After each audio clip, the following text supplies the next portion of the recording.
Hey everyone, it's Albie. Welcome back to my channel. Today I'll be going over two short holiday novellas that I wasn't really impressed with. So I kind of want to get this video up pretty quickly because a lot of people have read these and I didn't really love them. So I'm going to start off with like a controversial one, and it is Trick Shot by Kayla Grosse. It was a MFM romance, I guess kind of a taboo romance because it's like a mistaken identity twin dilemma. But if there was ever a story that was so spicy or had so much spice that it just didn't have any plot at all, it was this book. um, it just didn't do it for me. Like, I think it was like 200 pages, but it was all smut. I mean, the heroine was seriously gonna have to chug some cranberry juice in the epilogue. And I mean, there was just so much going on, it didn't make sense. So, like, there's like literally a scene where the heroine, like, squirts. And that was like 30% into the book. And it's like, okay, she's done that with two men. What else are we going to do for the rest of the book? That should have been like Act 3. This is like Act 1, and they're like having Mount St. Helena coming out of her. So I was just sort of shocked. Not really shocked, but I was just sort of perplexed that you would have that in your Act 1 of the story when there isn't going to be a plot development. What are you supposed to do after that? Like, isn't that the end game, so to speak? So I was just kind of surprised that that was so early into the story. It wasn't poorly written, but it wasn't well written either. The characters development, basically you get names and descriptions of the characters.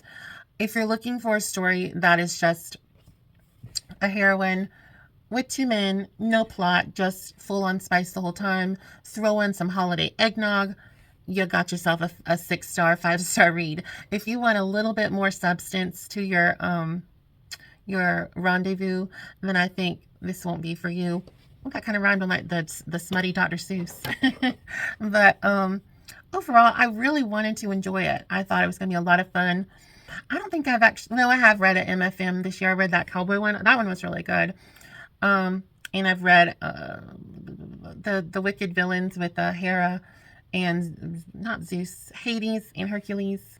I think it's called Learn My Lesson. So I was excited to read it. I thought it could be a really fun storyline, but storyline was not there. So overall, disappointed, but yeah, I'm just disappointed. All right, and the next one, two thumbs down. This was Grumpy Santa by Baxter, or Cat Baxter. I'll put her name in the story, in the notes. Super disappointed. This is a novella. It has like a 4.4 on Goodreads. I guess people were, I guess the friends are liking her post first. 76 pages, so I read it in like 30 minutes maybe. Our heroine, Audrey, I guess this is sort of a trigger that our heroine does have PCOS and she does get pregnant. So this is a surprise pregnancy, but it's like literally the first page in. But I know that's something people want to avoid, then just avoid it. And honestly, avoid this book either way, because this one was a 2-star. This is probably my most disappointing book. The title, Grumpy Santa. I had this super high up on my TBR for this month. I even, excuse me, even featured it in my purchase and pass. This story was so bad, I didn't bother to put on makeup for this video. I said, you know what? I don't want to put on my good makeup for this. These books don't deserve it. My hair got messed up in the rain. I'm not fixing it. I don't need to heat damage my hair for this book. That's how bad I did not like these stories. My camera's crooked. Do I want to fix it? No, because these books are bad.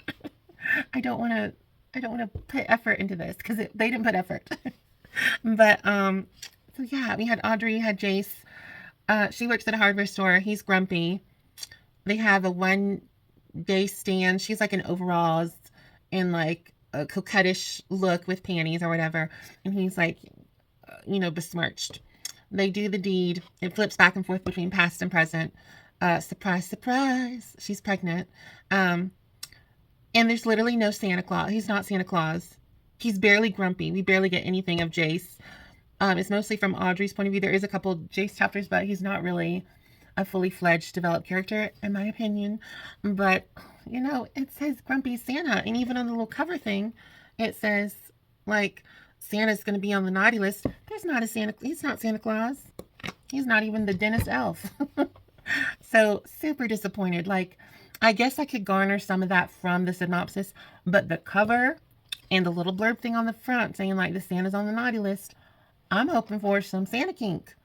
You know, I don't necessarily like, ooh, I want some Santa Claus. I want his candy cane. No, but you know, if that's what the book is semi promising, you know, I want my 27 minutes back from reading that book. So yeah, no Santa Claus, barely grumpy, surprise, surprise, pregnancy. I think this is going to be my worst book of the year. It's the worst one I've read. And unfortunately, another one that I really, two of the other books that are going to be my worst of the year are two of my favorite authors. So I'm going to have an interesting video for y'all. And honestly, since I went with the no glam, no glam squad, aka me, for this video, I'm going to fix my camera. But we're not doing glam for the worst books of the year either. I'm not putting Natasha Denona on a 2-star read. Well, everyone, this is a little chaotic, but I don't feel well. Have a wonderful day, and I'll see y'all soon. Bye, everyone.